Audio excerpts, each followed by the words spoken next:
A moment decades in the making finally came to be.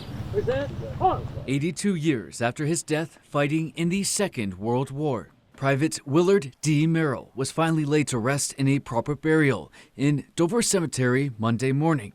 For his family, it was a moment of pride and relief. I've got weight lifted off my shoulders.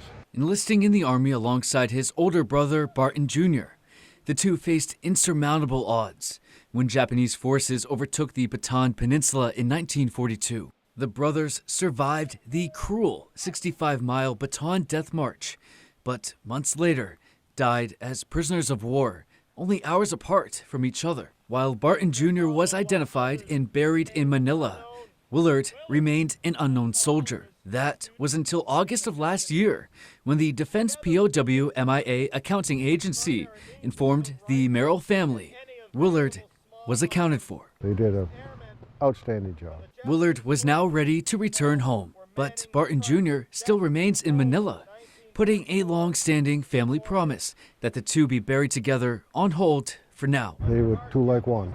Time will tell. I know that doesn't settle very well with them, but I think there's a lot of us that support them, and if we can find the means and the way to bring them home, that's what we hope to do. But even without his older brother by his side, Willard did not make the journey to Dover Foxcroft alone. Willard's surviving family welcomed him at Logan International Airport as soldiers conducted his transfer. I knew at that time that he was home.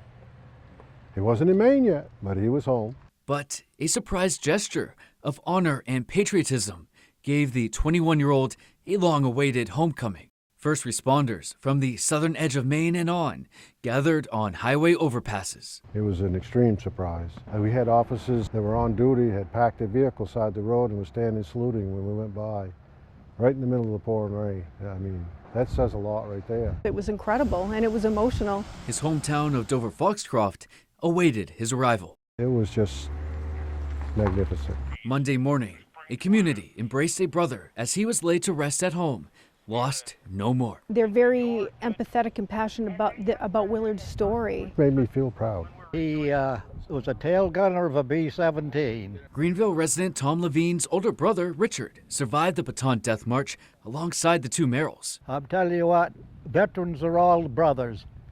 Every one of them. Don't make no difference what part of the service you're in or nothing, but we're still brothers.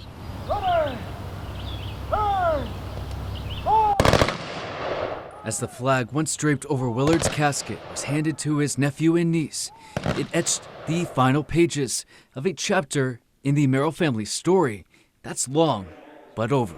I wanted to do what my grandfather and my father wishes were, and I've done the best I can.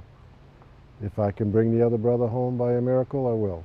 But he's also resting with the soldiers that he fought with, and that has something in its own. In Dover Foxcroft, Doug Banks, ABC 7 and Fox 22 News.